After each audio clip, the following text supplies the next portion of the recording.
sih di Indomaret dekat, cuman kebetulan mereka lewat jalan raya dan ada operasi terus hilang. Itu kira-kira apa ya? Kayaknya kata negara kita tuh salah satu negara hukum. Oh gitu ya. Kalau misalnya negara hukum, kira-kira ciri-ciri negara hukum itu apa aja sih?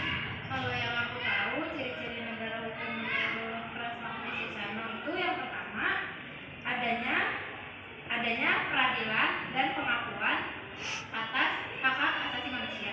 Yang kedua, adanya peradilan yang bebas dan tidak memihak atas pengaruh kekuasaan lain. Yang ketiga, adanya legalitas dalam artian hukum. Tapi untuk ciri-ciri itu harus memenuhi kriteria.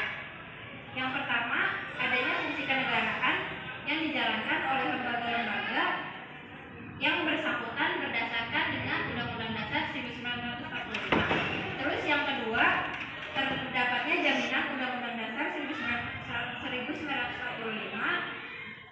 atas hak asasi manusia dalam mencegah penindasan. Yang ketiga, lembaga atau badan negara harus menjalankan kekuasaan masing-masing dengan selalu taat kepada dasar negara hukum yang sudah ditetapkan.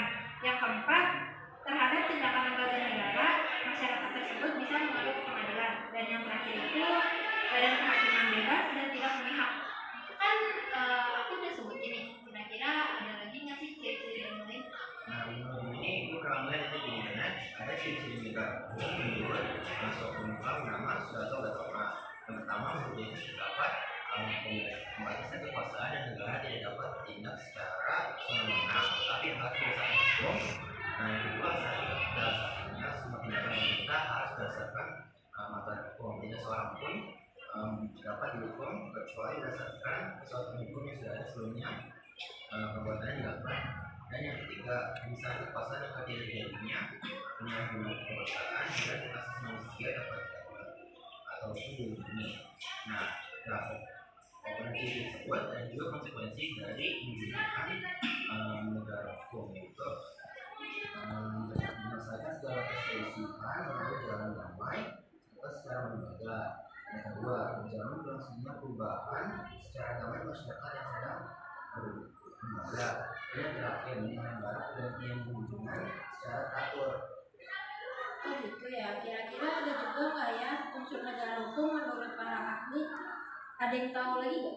Aku pernah baca unsur negara hukum menurut FDSA. Yang pertama ada perlindungan hak asasi manusia, yang kedua ada pembagian kekuasaan, yang ketiga ada pemerintahan berdasarkan undang-undang, yang keempat ada peradilan atau usaha negara. Itu doang sih yang aku tahu.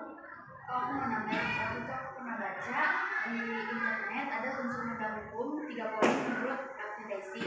Yang pertamanya itu supremasi of the law, jadi tidak adanya kekuasaan yang sewenang-wenang. Terus yang kedua itu ada equality before the law, jadi semua orang itu sama kedudukannya dalam hukum.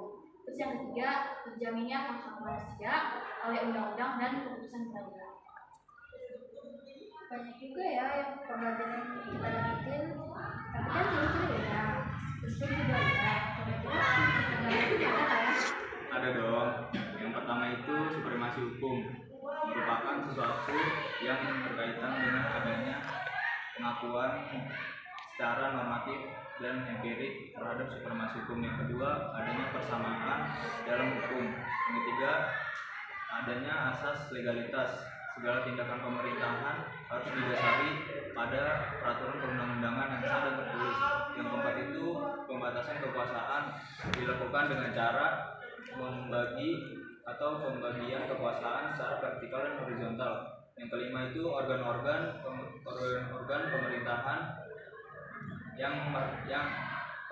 pemerintahan yang independen atau merdeka. Contohnya seperti Bank Sentral, organisasi tentara, kepolisian, kejaksaan, Komnas HAM, dan lain-lain sebagainya.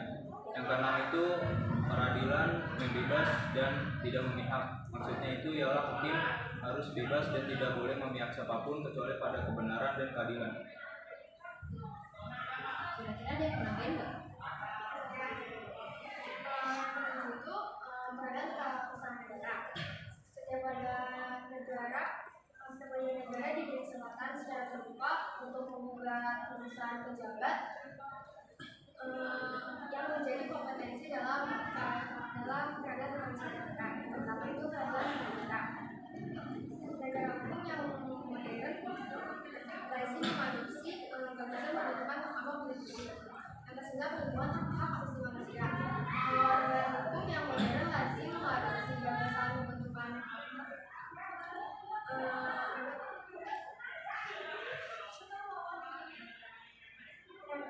soalnya kesekian itu perlindungan hak asasi manusia. Negara yang mengabaikan pelaksanaan hak asasi manusia tidak disebut sebagai negara hukum dalam arti yang sesungguhnya. Yang tersebut bersifat demokratis.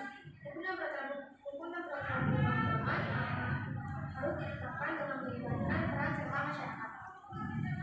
Yang ke-11 berfungsi sebagai sarana mewujudkan tujuan negara karena hukum merupakan sarana untuk menciptakan cita-cita hukum.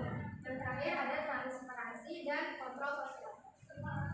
Dalam setiap penegakan hukum dapat memperbaiki kelemahan mekanisme kelembagaan demi menjamin kebenaran dan keadilan. Nah, tadi kan udah ada ciri-ciri unsur sama prinsip. Nah, pasti negara hukum itu ada sumbernya kan? Nah, kira-kira ada yang tahu nggak sih? Aku tahu yang pertama itu sumber hukum material, yaitu dimana tempat dari diambilnya materi hukum. Misalnya itu situasi sosial ekonomi, tradisi, perkembangan internasional, serta kondisi geografis. Menurut hadis, sumber material hukum itu juga menyangkut Pancasila. Nah, kalau sumber formalnya itu yang pertama ada undang-undang itu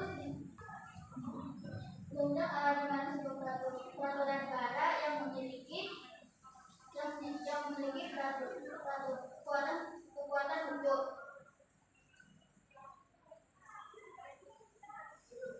Kekuatan hukum yang mengikat diadakan dan dipelihara. Yang kedua itu ada kebiasaan ini sebuah perbuatan yang dilakukan secara berulang-ulang dan diterima masyarakat. Jadi kebiasaan ini dianggap sebagai pelanggaran perasaan kekuasaan. Ada lagi yang mau nambahin? Saya pertama itu ada kerangka. Kerangka adalah perjanjian antara negara yang dituangkan dalam bentuk tertentu. Sebagaimana disebutkan dalam UUD 1945 pasal 11 yang berbunyi, Presiden dalam persetujuan DPR menyatakan perang, membuat perdamaian, dan perjanjian dengan negara lain. Yang kedua itu ada jurisprudensi. Jurisprudensi adalah keputusan-keputusan dari hakim terdahulu untuk menghadapi suatu perkara yang tidak dapat diatur dalam undang-undang. Keputusan ini dijadikan sebagai pedoman bagi para hakim yang lain untuk menyelesaikan suatu perkara yang sama.